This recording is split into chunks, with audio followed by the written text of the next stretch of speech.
Hello friends, welcome back to my YouTube channel. আজকে সবার জন্য নিয়ে এসেছি বিটরুটের টিক্কি, যেটি হেলদি অ্যান্ড টেস্টি। এই ভিডিওটি শেষ পর্যন্ত দেখার জন্য অনুরোধ রইল। এই বিটরুটের টিক্কি করতে আমার যা যা লেগেছে: একটি মিডিয়াম সাইজের পেঁয়াজ, সামান্য পরিমাণে আদা কুচিয়ে নিয়েছি, সামান্য পরিমাণে রসুন কুচিয়ে নিয়েছি, একটু পনির, একটা সেদ্ধ করা আলু, আর একটা মিডিয়াম সাইজের বিটরুট যেটা গ্রেট করে নেওয়া আছে, আর সামান্য পরিমাণে লবণ। ব্যাস, এই সব কিছু মিশ্রণগুলোকে একসাথে ভালো মতো মেখে নেব। সম্পূর্ণ মিশ্রণটিকে ভালো মতো মেখে নিয়ে একটি বল তৈরি করে নিলাম, আর তারপর এই বল থেকে অল্প অল্প করে নিয়ে টিক্কির মতো করে করতে শুরু করলাম।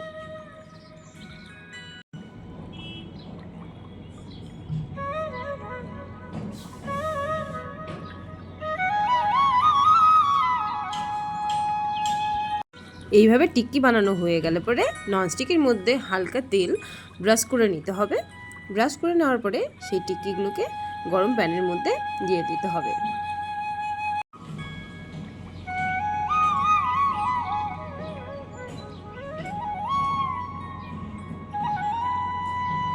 এক পিঠ সেঁকা হয়ে গেলে পরের পিঠ সেঁকার জন্য দিয়ে দিতে হবে। আর এই সময় গ্যাসের আঁচ একদম লো ফ্লেমে রাখতে হবে। আমি এখানে তেল খুবই কম পরিমাণে ইউজ করেছি। আপনারা যদি মনে করেন যে আপনাদের তেল বেশি লাগবে, তাহলে আপনারা একটু ইউজ করতে পারেন, তবে ব্রাশ করে করে করবেন।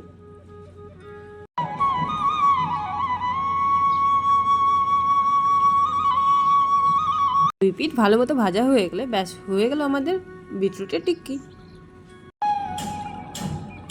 এই টিক্কি আমরা গরম গরম সার্ভ করে নেব।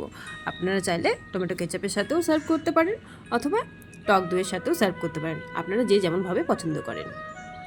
রেসিপিটি বাড়িতে অবশ্যই ট্রাই করে দেখবেন, আশা করি আপনাদেরও ভালো লাগবে। ভিডিওটি শেষ পর্যন্ত দেখার জন্য অসংখ্য ধন্যবাদ। ভালো লাগলে লাইক, শেয়ার অ্যান্ড সাবস্ক্রাইব করে দেবেন।